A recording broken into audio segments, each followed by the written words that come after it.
Hello, ladies and gentlemen. This is Luke Johnson from Noetic, the intelligent social media platform. Download it for your iPhone and Android devices. I'm back today with a conversation. I don't get to do these as much as I would like to. Dr. Jonathan Teubner, an Augustine expert, is going to be talking to us today about political Augustinianism. And so without further ado, I'll let Dr. Teubner introduce himself. Maybe you could tell us a little bit about your work. Hi, thanks for having me on, Luke. This is a great privilege to speak to you. Like Luke said, my name is Jonathan Teubner. I am currently a research fellow at the Australian Catholic University, and which gives me wide leeway on what I get to look into at any point in time. So I think what we're going to talk about today is a project that I've been engaged with on charity and violence, particularly with reference to Augustine of Hippo, a 4th and 5th century Christian bishop's political thought, and how he has influenced the way we think about the political relevance of love and the ways in which that love can be, of course, inspiring, but also turns somewhat nasty every now and then. And the tension between those two, I think, is fascinating. So that's what I think we'll be talking about. But I will follow your lead, Luke.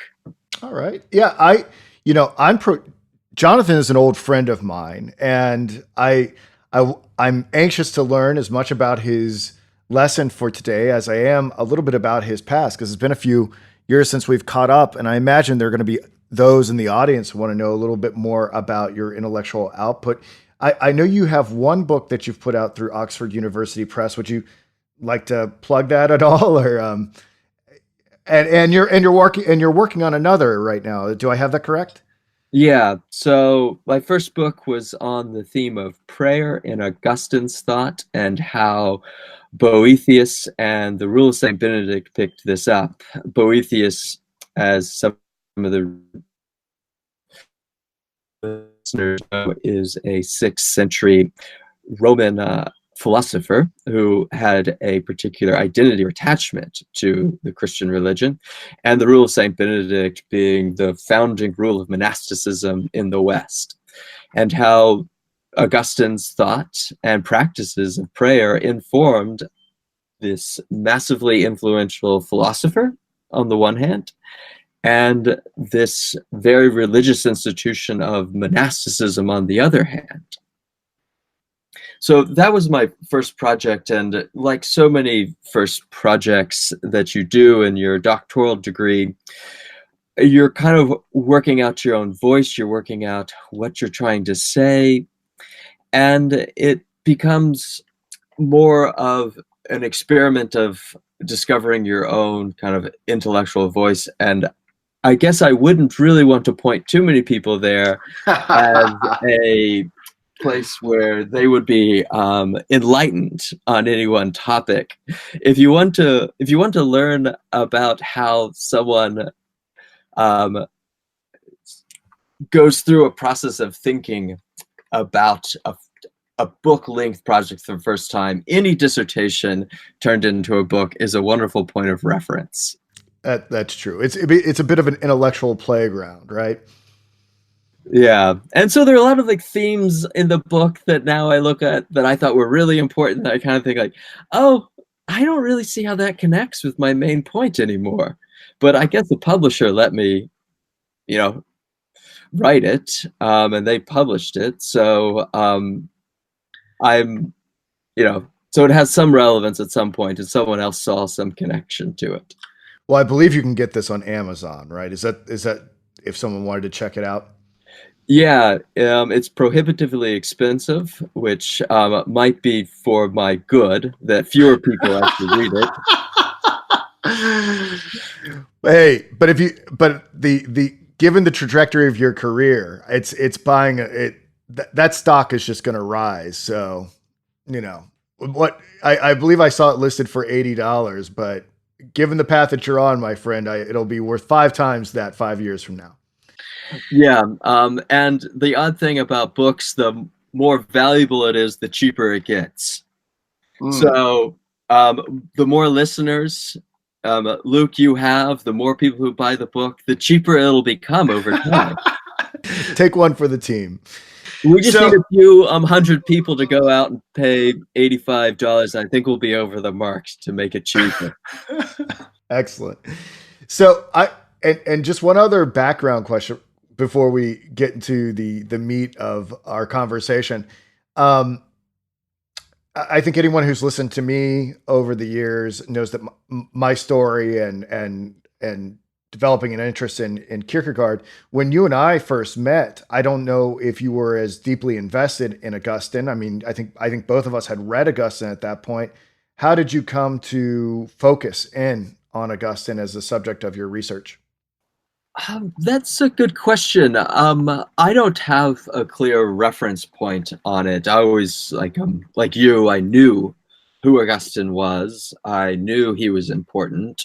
I was in a master's program at Yale Divinity School, uh, just maybe a year or two after we met, and that was one of the things I read. And Augustine captivated me in many ways. I always kind of thought that, oh, I should read and understand Augustine because I wanted to kind of enjoy the playground of Western intellectual tradition. And you Sure. have to have Augustine as this piece. And as I kept going through my master's degree, I kept returning to Augustine. Um, of course, the Confessions and the City of God were important, but I also became captivated by some of the more minor works that people really don't hear or talk about, um, as well as his On the Trinity, De Trinitate in Latin, this book that's magisterial in scope, and there's really nothing like it that I've encountered in this way in which he weaves together deeply informed commentary on scripture with a very acute philosophical mind and a, a rigorous moral vision, and how those three strands are woven throughout 15 books, or what we now would call chapters, to come to a conclusion that's really a non-conclusion. But he doesn't really come and say, okay, now this is like what the Trinity is. He thinks that this is actually the intellectual exercise of going through that is necessary. And I found that just someone who would write a book like that and who would influence so many people deserved attention. Sure. And I drank the Kool-Aid on it, I guess. Well, yeah.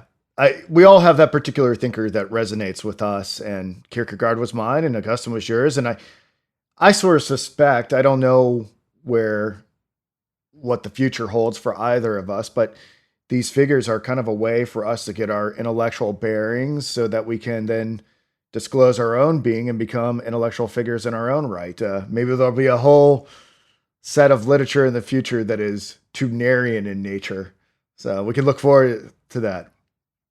We're Yeah. we're kind of apprenticing ourselves to Sure. someone. I remember reading a comment from Bernard Williams, a British philosopher, in the kind of, I guess he died in the late later years of the 20th century, saying that it was very important, even for someone like an analytic philosopher who was going to come up with novel solutions to problems that are ostensibly novel, and or maybe kind of not so novel, that you have to learn how to think with someone that you respect. Sure.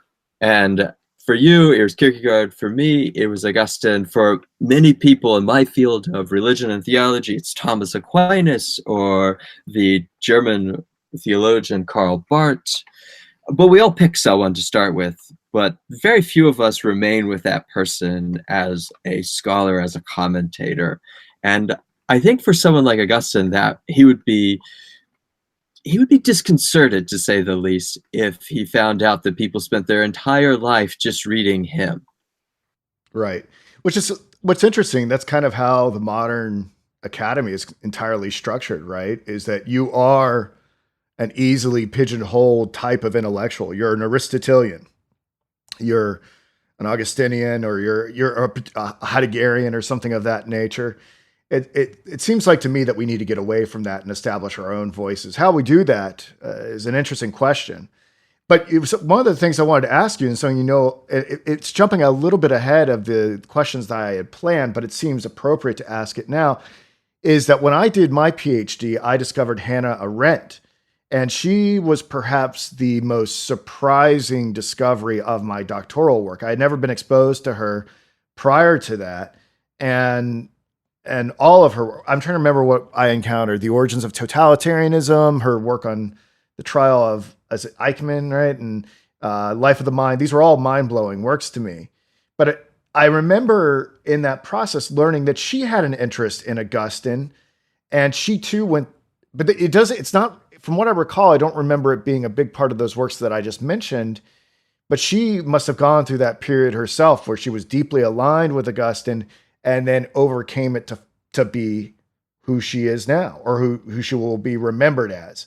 What can you tell us about her relationship with Augustine, and maybe exactly what you mean by political Augustinianism? Maybe that's a good opportunity to introduce us to the political aspect of Augustine, because when I think about Augustine, I'm thinking about metaphysical stuff. Yeah, so I guess on the Hannah Arendt question, I think the best way to describe her relationship with Augustine is a lifelong illicit affair.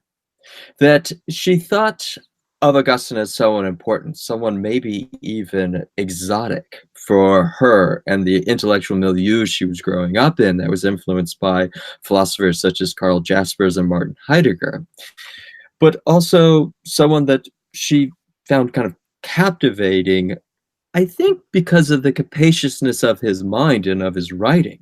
Hannah Arendt is nothing if not a writer. And Augustine is also a writer. Augustine once famously said of himself that he thinks as he writes and he writes as he thinks. And I think that's true for Arendt as well. You can see this working out. As Luke mentioned, I've been kind of similarly captivated by Arendt, and I've been just kind of reading more and more of her stuff.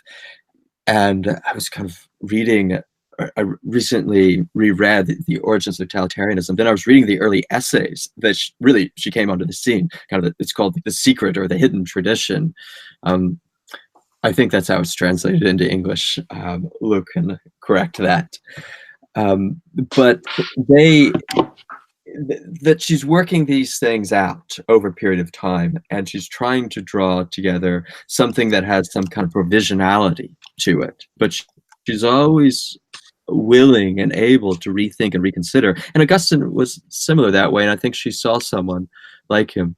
So the second part of this is an interesting question right now for those of us who talk about political Augustinianism, or the thought or action of Augustine that has political relevance, either in his own life or those he influenced, or today, those who would take up Augustine and say, here are some insights that might inform how we do politics.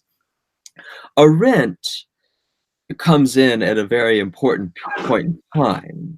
Her first work on Augustine was published as her dissertation in 1929, so between the two wars. She then goes on to continue to write about Augustine, but it's really in On Human Condition that she makes this statement about Augustine, about he was the last to know what it meant to be a citizen. And for her, this was a very important question, because of who was and who wasn't allowed to be a citizen, to be a part of the process of thinking about the common good that we all have together and actioning it together. But for her, he was also the point at which it changed the terms of being a citizen. That all of a sudden we had split loyalties. For Augustine, his ultimate loyalty for Arendt was to the city of God, was to something outside of this world. Whereas she found that to be a dangerous idea that allowed people to sacrifice inordinately or to justify certain actions in this world because they are bringing about some utopian world or existence for others. And that Augustine's framework of the city of God, the city of man, was for her the juncture where this was split off. So he was himself the last person to know what a citizen, and everyone after him who lived in the world of my ultimate loyalty resides in the city of God, but I exist here only provisionally, is, for her failing to be a citizen in her sense of the term. Yeah. I could see why she would have issues with Augustine and just Christianity in general, because we're, as Christians, those of us who are deeply committed to Christ, I think we see ourselves as aliens or alien to this world, right?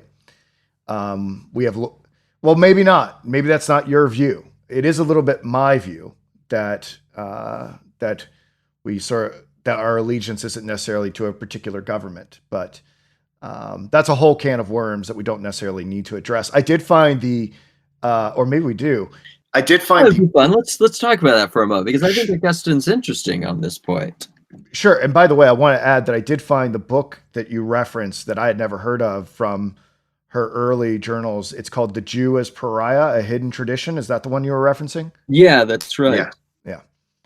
So, yeah, I guess what I was trying to articulate there is as I've gone deeper into my Christian faith, I feel less and less loyalty to the city, to the state. I think personally, I have felt that nationalism, patriotism can be, and look, I'm not some kind of anti-American dude. I'm not trying to turn this into a hyper political podcast or anything like that. I'm just saying that if I have to choose between God and the state, I choose God. Mm-hmm. There's a lot of nuance to that. So, but why don't you bring Augustine into this conversation? The insight from Augustine, I think, is relevant here, is that he agrees with that in ultimate terms, but he won't agree with someone who says, therefore, you, Luke, are a bad citizen. You're actually some kind of pariah here on our system. Is that actually, to Augustine, we most properly know how to love each other. We know how to be citizens in the state when we see the state for what it is, an institution that's flawed, that does not ultimately provide us happiness, but that which we have to figure out how to coexist together. So in a sense, Augustine's insight makes the state a contingent in our life, one that needs to be worked for and worked at. And so to understand its relevance to us and its relativity in general is first to understand both of those, you first need to understand what role it plays and the limits that it has. So without understanding the limits of the state, you can't really appreciate what it's good at doing. So Augustine would say that something like a vision of nationalism that saw salvation in the state to be one that lost the sense of the limits of the state, lost the sense that the state does not provide those things. The state provides other very important goods that all should work too.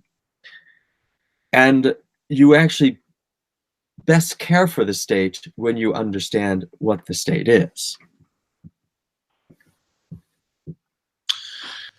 Yeah, I mean, I like that. That's resonating with me. Um, I think this raises interesting eschatological questions, which is probably beyond the scope of our conversation, but maybe not. I thought the last question was sort of beyond the scope, and you answered it quite well. As as Christians, and this goes into a sort of larger theological paradigms, what are we to make of our connection to Israel, right? Is that or the New Jerusalem, or what these concepts mean, right? That's way outside our scope of our conversation, and I'm not sure Augustine ever touched it. Israel has, I mean, fascinating. I mean, as I mentioned at the top of our podcast, my kind of permanent job is in Australia. I'm American. I'm right now based in Berlin, and did my PhD in the United Kingdom. That I've kind of like lived within this religious politics orbit from a couple of different vantage points. And one thing that's very clear to anyone who's kind of traveled along these paths globally would be that Israel plays a very important role within American Christianity that it does not play within Christianity in the United Kingdom, or within Germany, or within Australia. And the they have other they have other issues that we can talk about at maybe on a later podcast. Sure. Because I'm more than willing to talk about the limitations of these other states, but the issue of Israel seems to be the point at which we forget that Israel's a state, that it's this government, because it holds up kind of symbolic importance for us. And I understand the symbolic importance being real, particularly as a refuge for Jewish people in a period of time where they had no hope. That these kind of dispersed groups that all are identifying as Jewish are kind of deserve a political protection of some extent. But to what extent does one state take on some kind of divine mandate for another state? And to what extent does a Christian within that all of a sudden think about protecting that state as if it's in the divine mandate? That seems to me that where we've blurred a lot of lines between our obligations to states, our obligations to each other, and our obligations, our kind of our religious obligations, or our faith.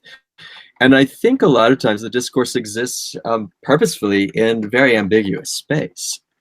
Not to say that there isn't room for authentic support and care for the state of Israel, but that we can't so quickly give it a divine mandate, because I think something Augustine is often reminding us of is that states rise and fall, they come and go, and these things are going to keep coming and going until the next stage for him, which is a very traditional Christian view of that Christ will return and it will inaugurate a final and complete kingdom of that we think of as New Jerusalem.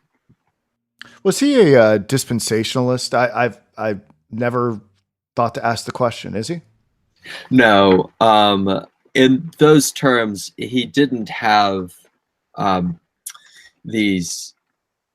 In the terms of kind of late 19th, early 20th century eschatological categories, he's not a dispensationalist. In the terms of, he thought that there were periods or epochs of humanity's relationship with God. Yeah, there are dispensations in that way, that there was something like the dispensation of the law. There was then, what we have now, we have grace, but we're not yet in perfect peace. And so he has a four-stage kind of thing. So you have before the law, you have the law, you're under grace, and then you're in peace.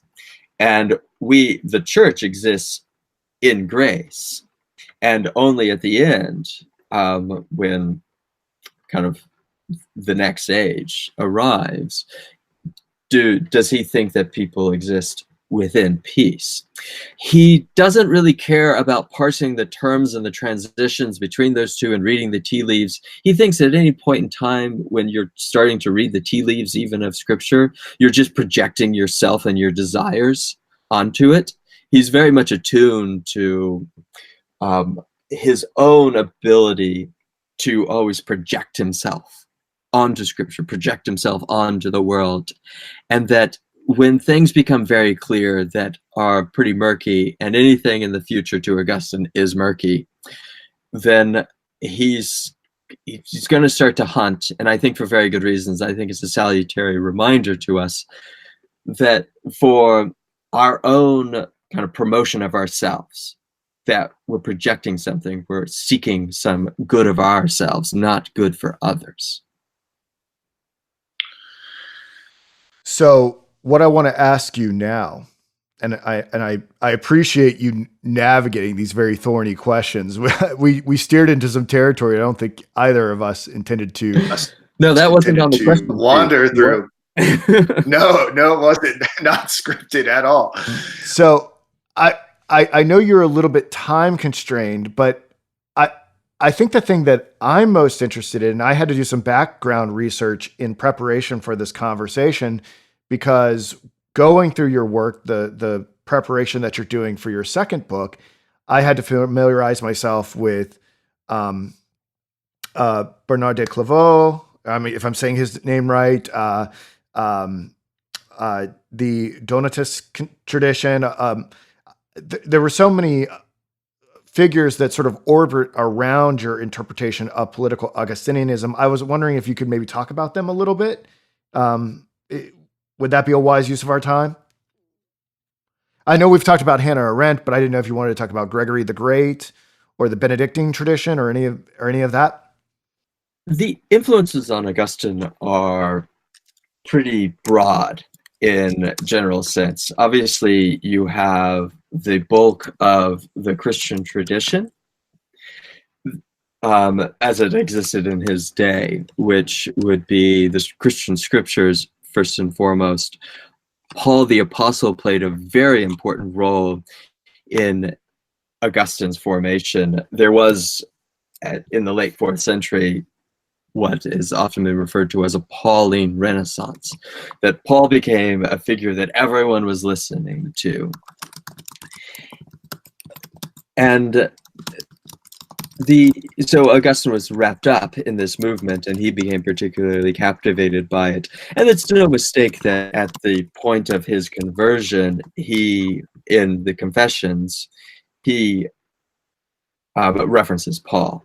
So that's probably the first, big figure that's an influence. There are other people that are more contemporary to him, particularly Ambrose of Milan, a 4th century bishop in Milan, who is one of the more fascinating people in Christian tradition, because he's some like cross between some like mystic sage and a like mob leader, a kind of leader of the mafia there, where he kind of like he was simultaneously able to preach and inspire the faithful and keep the emperor Theodosius at this point, Theodosius I, under his thumb. And he actually famously made Theodosius repent and take off his clothes and lie before him and confess that he had sinned. And this was not something Roman emperors do, particularly to upstart bishops.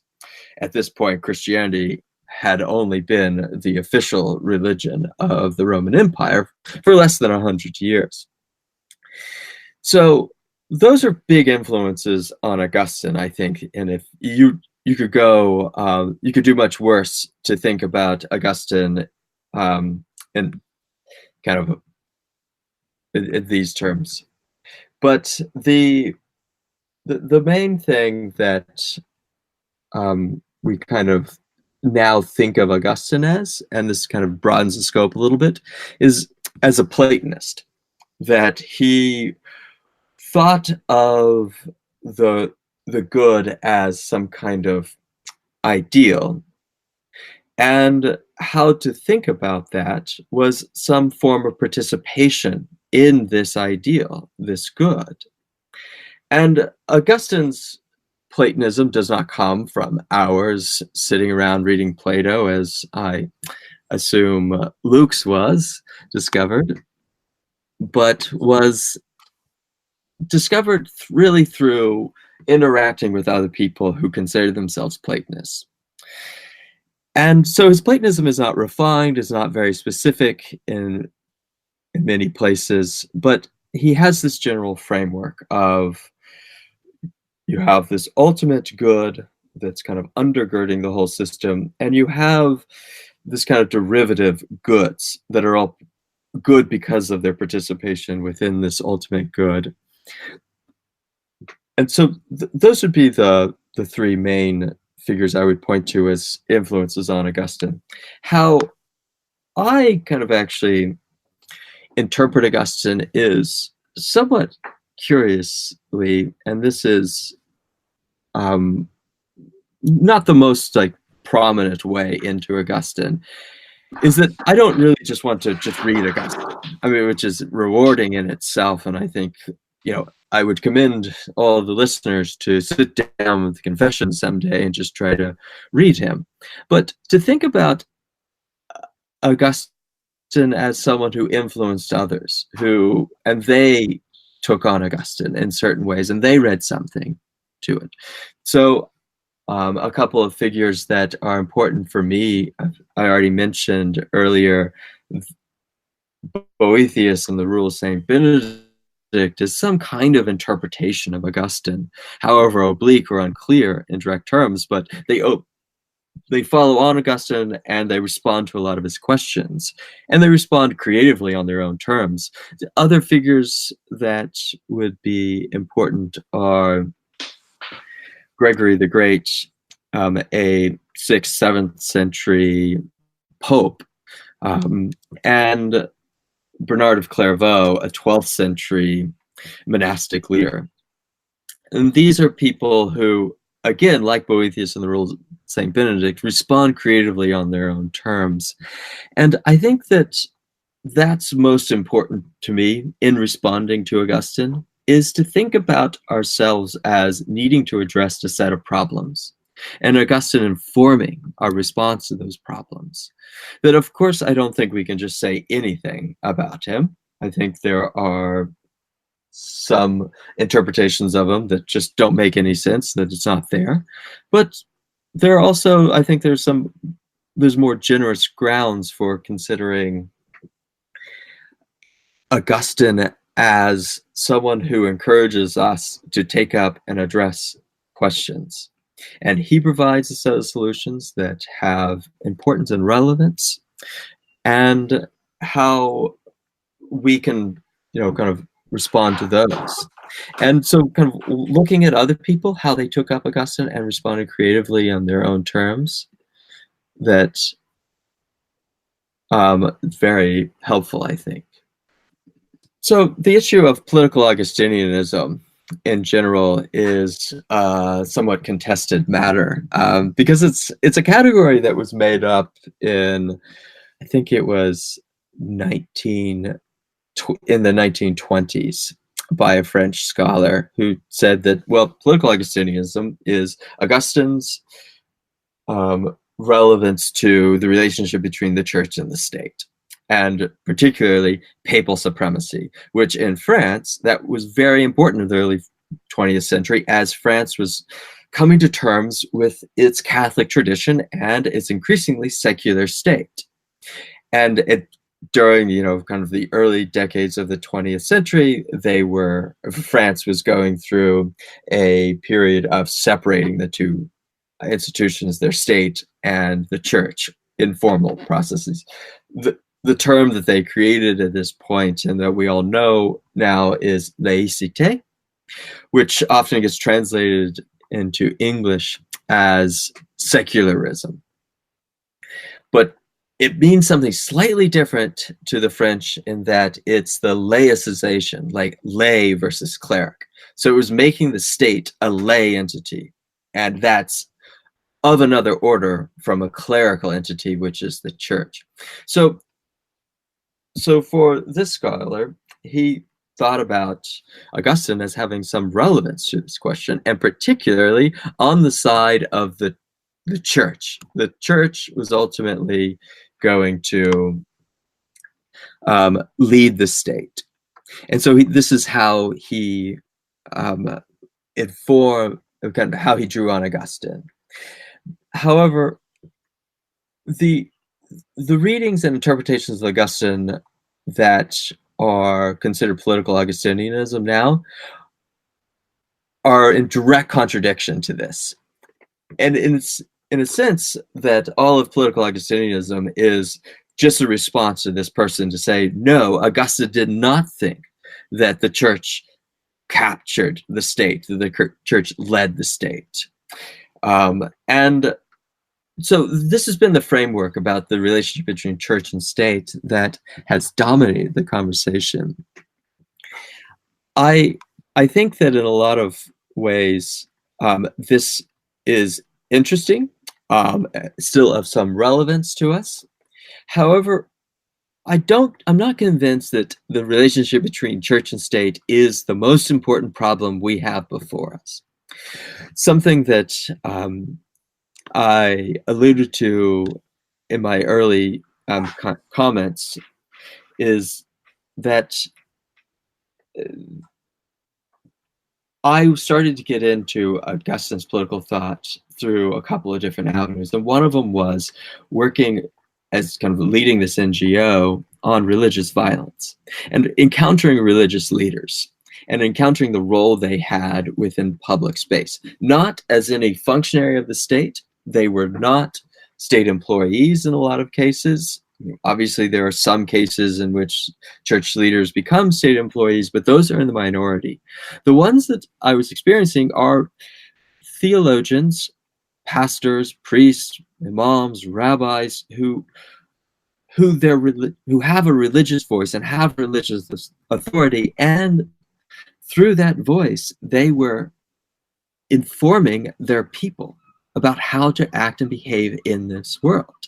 So my thought was to frame Augustine's political relevance through the term of pastoral care. So as these religious leaders were trying to care for, in pastoral terms, in very religious terms, their people, and to say, you know, these are the challenges you have in this life. This is how, according to this tradition or my tradition, that we should go about doing this. Or this is how I recommend you try to address this problem. And seeing Augustine kind of through that frame to say, actually, what's of most political relevance to Augustine is the things that he said on a regular basis to his congregation and how they lived their life in the public space based on that advice. Well, sure. I think the thing that I'm curious about is in what sense is your understanding of how Augustine envisioned pastoral care, how that emanates from his, I guess, what I'm calling his doctrine of love. What is his doctrine of love, and how are his politics and his pastoral care all connected together? Yeah, it's a big and important question. That is a big question. Can you please answer it in, I don't know, 4.5 minutes? Well, let me do it in four bullet points. Now, I as the listeners will be aware now, I have no bullet points, and I would probably be well served to have a few. But the doctrine of love is one he takes most primarily from Scripture in the statement in First Epistle of John, God is love. And this becomes, and this is in the Johannine literature as well, that this becomes important to him. So he's thinking, so if God's love, it's got to be really important, and we have to think about this and what it might mean for God to be love. God to be love, which is this relationship between two beings. What does that mean? And then he also sees in the Gospels the command to love your neighbor, to love God and your neighbor as yourself. That this is the summation of the law. So these two features kind of collide in Augustine's thought. And he spends most of his career trying to figure out how all this hangs together. So, on the one hand, what does it mean that God is love? That we love each other? Is it somewhat analogous to how we're loving each other? Obviously, we love each other in very imperfect ways. But to Augustine, God does not love imperfectly. God does not do anything imperfectly. That's on the kind of the more metaphysical side. Then on the more kind of moral or ethical side, that loving our neighbors, loving God, what does that mean? We're humans. Loving our neighbors, how do we do that? Do we do that well? Can we do this? And then loving ourselves, loving our neighbor as ourselves. So he sees three entities there that God has commanded us to love: God, neighbor, and self. And he toys every now and then with some idea about there's a hierarchy, that God first, neighbor second, self third. But he doesn't think the scripture, the actual kind of grammar of the passage really kind of brings about that. So he spends a long time figuring out particularly self and neighbor love. What does it mean to have those? Are those in competition? Are they always easily reconciled? As I think anyone who has spent any time in relationships, which is all of us, know that we have conflicts between what we want for ourselves and what other people want us to do for them and what we want to do for them. And those conflicts are inevitable. This is not to mention the the certain commands that Christians have from Scripture about how to love God and actually how to love each other in loving God. So this becomes let's just say, a very difficult problem or puzzle to Augustine. How do these things hang together? But going back to the first metaphysical point, so he thinks that the idea of God as love and God loving each other, and the Father and the Son and the Holy Spirit as a community of love was primary. And so for him, and I already mentioned the Platonist in him, that he thinks in these ideals and then he's thinking about ways to actualize this. This informs, so this doesn't directly inform some idea of well, let's have a community where we can name the Father there's the Father over there, then we have the Son, there's the Son over there, and then this thing over here is the Holy Spirit. He doesn't think in those terms in the sense of a one-to-one correspondence, but he takes this idea of how you might have the primacy of love and to see this politically. But he knows ways in which this becomes, again, somewhat problematic because we enter this sphere of human relationships. And you have someone like, for him, Paul, talking about how you might love someone in correction. And this is a form of love. And Augustine latches on to this. And he's not unique in any way to think that the act of love or the act of correction is loving. And this is, I think, something that's fairly uncontroversial within parenting. I have two children and I correct them all the time. And I correct them and I think of it as an act of love. But what happens when that kind of parent-child relationship gets generalized into a political relationship? This is what some people will refer to as parentalism. And the And so for Augustine, this became very real within a controversy he had with another sect called the Donatist sect at his time. And they were battling each other over many years, better part of a century, actually. And he was a part of the ending kind of the last several decades of the battle between the Catholic Church and the Donatist sect in North Africa in the late 4th and early 5th century. That he eventually the Catholic Church emerged largely from the help of the emperor issuing a decree that said, actually, I can't have a warring church, and the Catholic Church is the church, and so Donatists, Catholics work it out. And so Augustine was there at this point, and he, needed to bring these churches together. And the passage he latched onto is from Luke 10 about the wedding feast, about where Jesus in this parables goes and tells the people to go out and compel people to come in. And this Augustine took as warrant for coercing Donatists to join the church. And this was an act of love. So, but this is very similar to what a parent will do with a child. That I will literally at the end of the day compel my daughter to come inside the house to eat dinner. And I will use coercive measures to do this. I'll use soft coercion, but if she's a toddler, so if she just won't do it, I'll pick her up and bring her in the house because she needs to eat. I know that's for her good. It's definitely in our good to get her on the road to bedtime, and that's an appropriate act of love.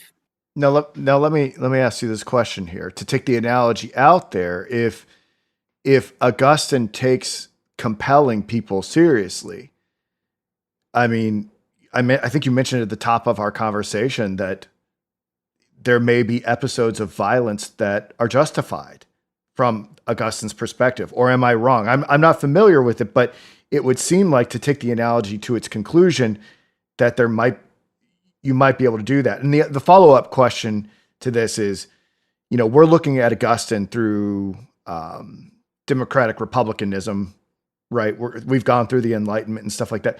What, in this marriage of the spiritual and the material government with the heavenly, can you say like what sort of governmental system Augustine is in favor of, would have been in favor of to do this coercion? Yeah, well, let me start in the middle of those questions about the issue of just where Augustine's age was. Augustine was by no means unique. If he was unique in these beliefs, it was that he thought he needed to justify coercion. Most people thought, oh, this is just what we do. This is what political powers do. And but Augustine felt there to be a problem, whether or not he particularly voiced it in the sense of like we might today as, well, there's something here we need to consider and we should find a reason for this. He was already there. And so within this, he takes for granted this idea of a political power and even a religious power, which were often very tightly, kind of intertwined, as institutions that had the authority to go and intervene in your life in very clear and direct ways. So he was somewhat agnostic about the particular form that's going to take. He knew about certain democratic experiments from the ancient world that Aristotle writes about in politics. He certainly knows about what we think of as monarchy out there. He knows about this imperial system, which isn't exactly monarchy, but has a emperor that then has a lot of kind of agents throughout the empire that answer to the emperor and really get ultimate power and control in their territory, as long as they're sending back the money they need and they're not they're not existing in some state of unrest.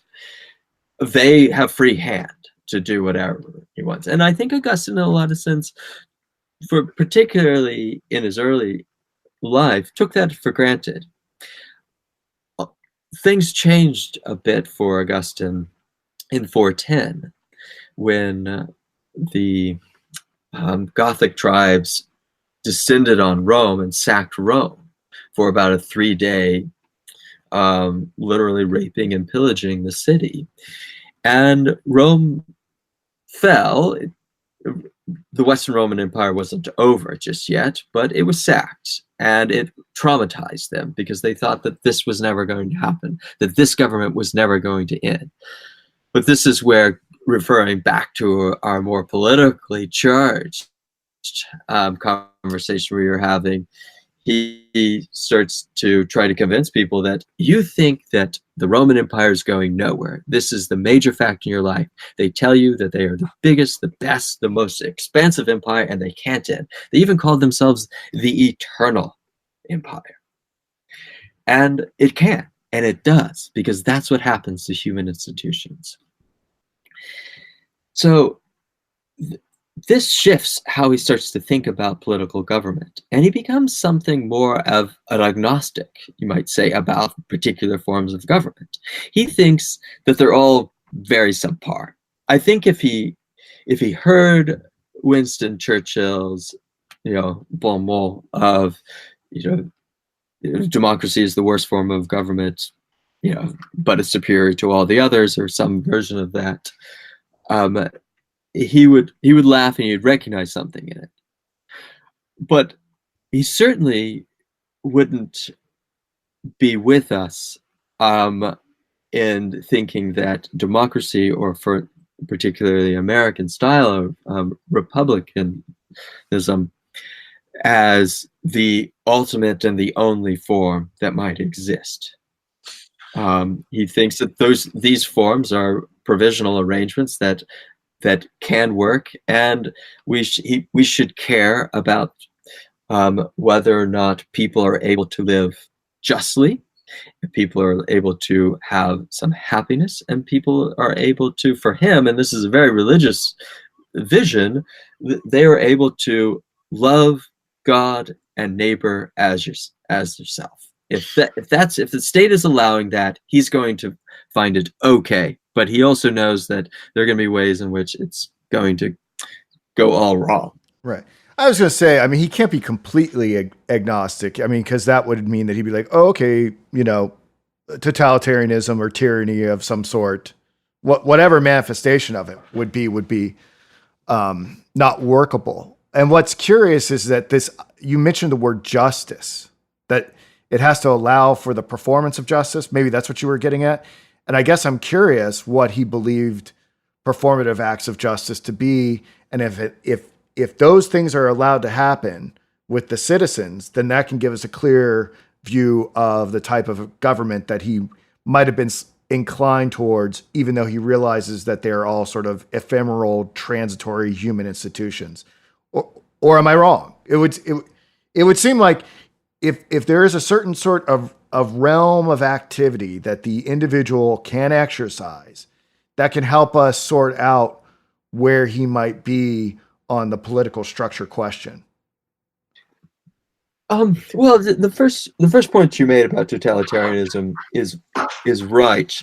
However, I think Augustine would respond to say, totalitarianism does not allow for the kind of fruition of faith, hope, and love in people's lives, and for the double love of command to be realized.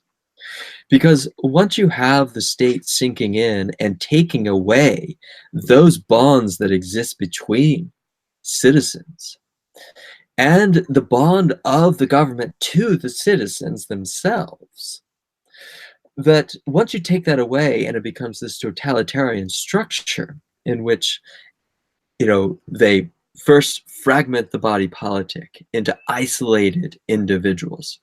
And then they seep in and run and rule the thing without any regard or feedback for the actual subjects. So that's nowhere near realizing it. So it would just like, it doesn't need to like be a caveat. It doesn't need to be this thing like, oh, these forms of government are possible and these are not.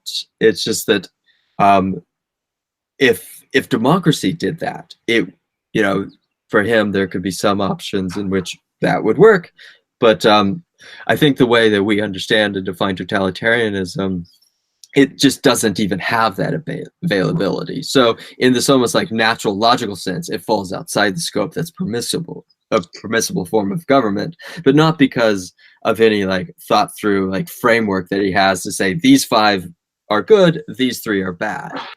Well, as I listen to you answer this question, it would seem to me a bare minimum requirement would be that whatever the institution is, be it a monarchy, um, be it something we haven't even mentioned, it's got to have some level of religious toleration or freedom of religion to be able to at least assemble and practice these. You don't have to be in a majority Christian country, but at least be able to assemble and practice the tenets of the faith towards your neighbor. That would seem like to be a bare bones minimum requirement for acceptable government in the eyes of Augustine. Or am I wrong?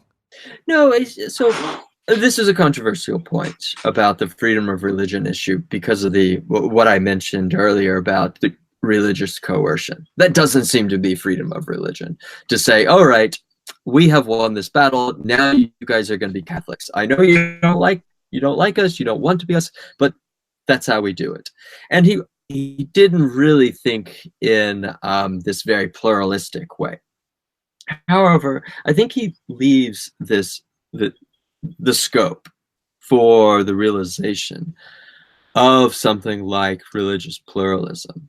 The way he talks about the Jewish people and their communities that he's around, the way that he talks and refers to pagan traditions that are there, he thinks that they are errant in all sorts of ways that we may or may not agree with. But he stops short, actually, of coercing pagans, particularly, of joining the Catholic Church. The coercion is only for other Christians to him. It does not extend to non-Christians. So he does not think that you can actually use violence or physical means to like go and create this unified body. That for him, curiously, is reserved only for other Christians. And I think this is a point That's fascinating. That's curious. That's very fascinating. Yeah. That he doesn't, he feels comfortable using force, and this goes back to the parent-child analogy, right? I can go pick up my daughter who's outside playing and just pick her up and bring her in, maybe against her will. I know there's probably someone who thinks that this is probably violating something too, but rest assured, we don't really want to this is not an ideal, but I'm not going to do that for another child. But I'm not going to go, like, one of my friends are here, even if they're here and I was told, like, go get the kids on, I'm not going to pick up their children. That's not mine. Right. And like, so like we exist in these bounds, but still, like I said, there's some kind of hesitation that I think we should have in taking this kind of parent-child relationship into a form of politics. There are, I think, today ways in which this exists right now, such as in Australia, the state forces you to have healthcare. There's no way. It forces children to have vaccinations. There's no possibility for anti-vaxxers. That they've just decided that if you don't want to have vaccination, your children can't get into like the daycare and schooling system. And by the way, you have to send your children, or like there are legal consequences for that. So basically, they've created a trap. Yeah. You have to vaccinate your child. Then also today So, we also have these things called nudging and things like that so, are. so many hot potatoes. This must be this is the most controversial podcast I believe I've ever done. Well, I mean, it's come in pieces, and it's so controversial that someone like silenced us for a while. They are out to get us. Yeah. No, it's probably my incompetence on my end. I like it. I like it. I like being controversial, so it's cool. So you were saying about how people are damned if they do, damned if they don't in Australia on these particular issues, and how it's connected to. So it's created a coercive environment, and they're very straightforward about it. Yes, we're coercing you to have vaccinations because it's in your interest. It's in your good, which is, for Augustine, how he defines loving someone, realizing or bringing them to the good. And what I find fascinating is that he kind of leaves like pagans outside of it. Like, well, all of this question, we love you so much, we have to subvert your will to bring about a larger good, right? And in Australia, I guess it's a public health concern. We're going to force these vaccinations for so we have a certain sort of public health status. And I guess in Augustine's scenario with other Christians, we're doing this for your own good. So you're brought out of, theological, we're going to exercise some sort of theological hygiene so you don't slip into some form of Gnosticism or some sort of heresy or something of that nature. It ultimately raises the question of teleology, of what is the ultimate good of the Augustinian state? What is it? Mm-hmm. Because it's like you're saying, it's not about bringing pagans into the budding Catholic Church. It's about going after these, Christians on the edge that may not be totally all about popery. Yeah, I mean, so I don't think Augustine actually, and I think this is what he becomes explicitly set against, has this kind of like divine end of the state. States just end, and there's no future for it. But people and the church, for him, have this divine end. And so he wants to talk in ways about individuals or people or communities. And what are their ends?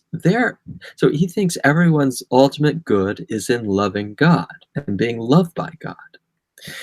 And he doesn't find particularly problematic the concerns that we have on religious freedom and pluralism and non-coercion, like you mentioned several minutes ago about we're post-enlightenment on a lot of these questions.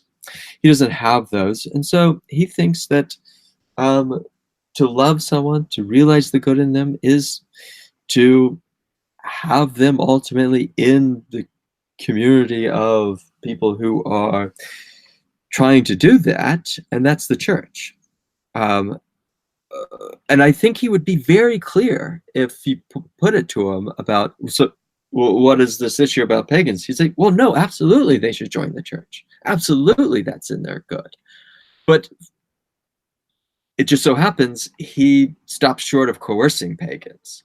He thinks they should come on their own terms. Those who are there but are just wayward versions, he thinks those people can. So he distinguishes between those people for whom coercion or force is productive and those for whom it would be non-productive. What means of coercion were available to Augustine for Christians in assimilating them into a universal church?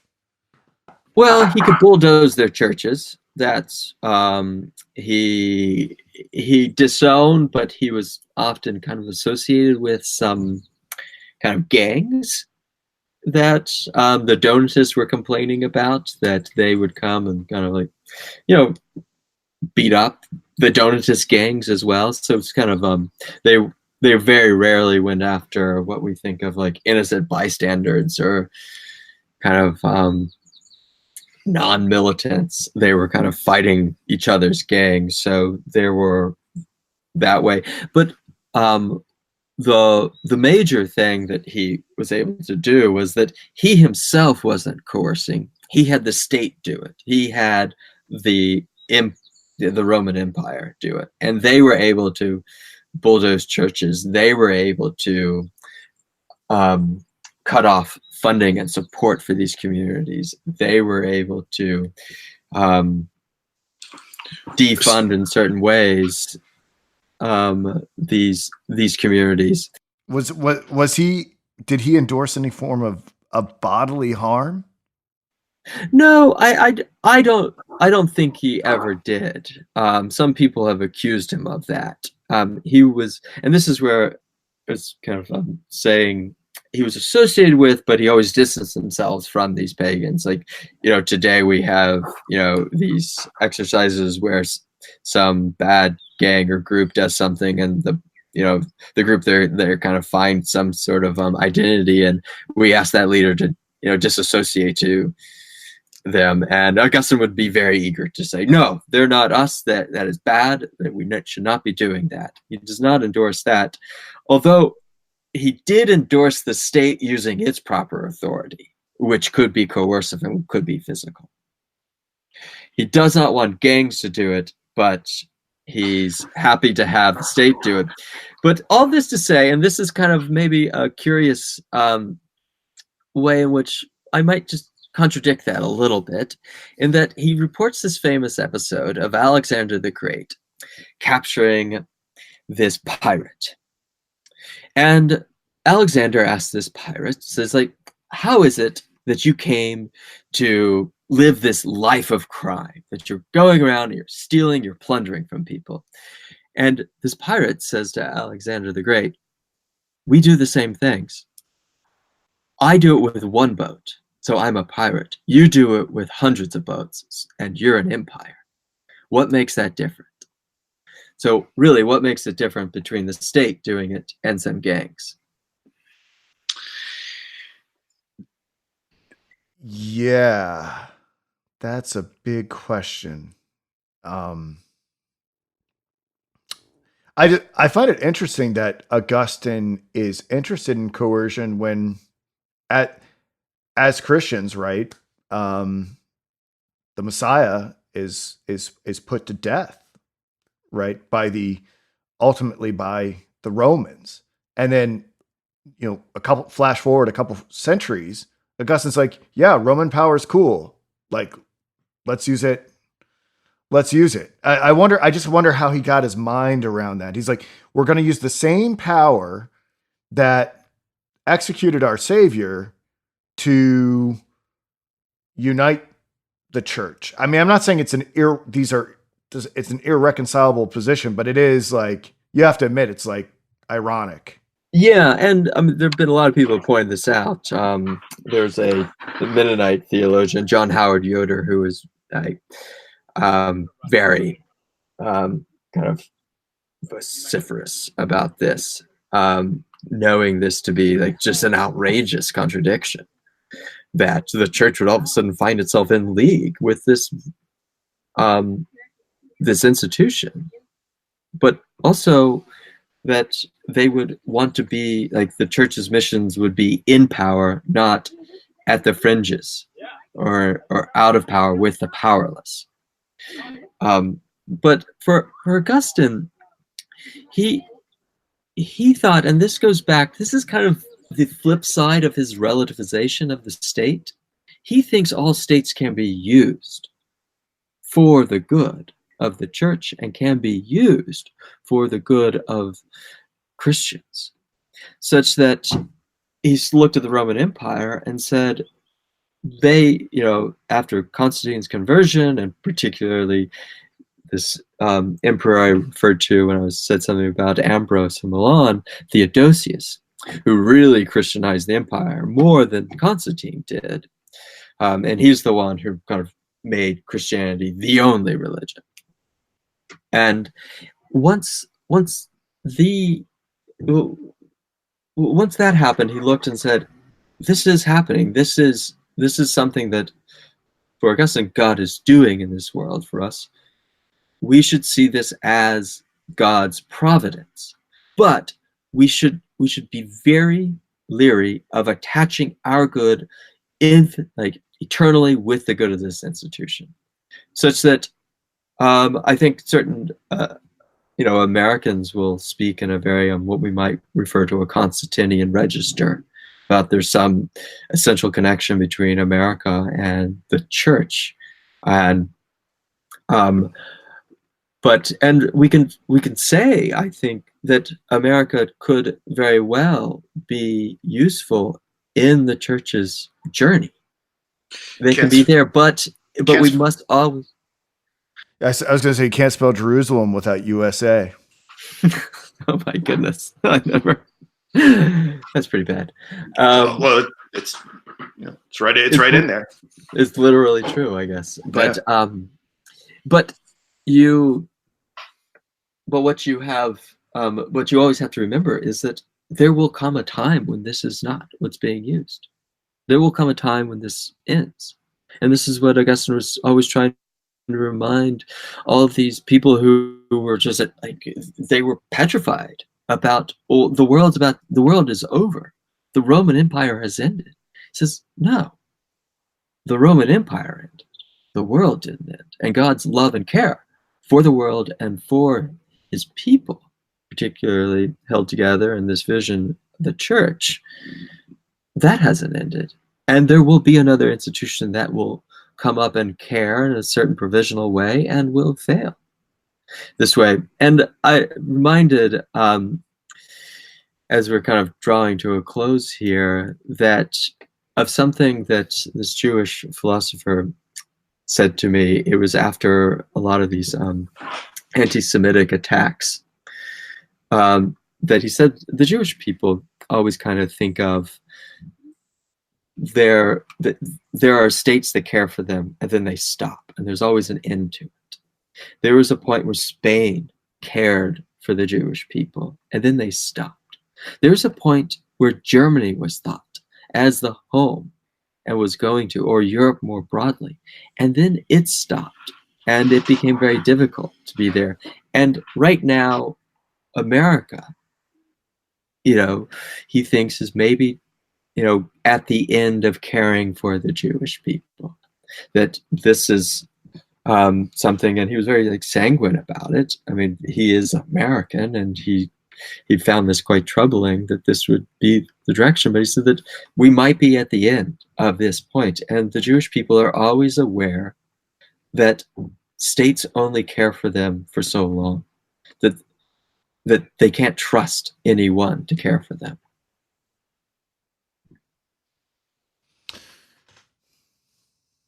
Yeah, there's quite a record of that.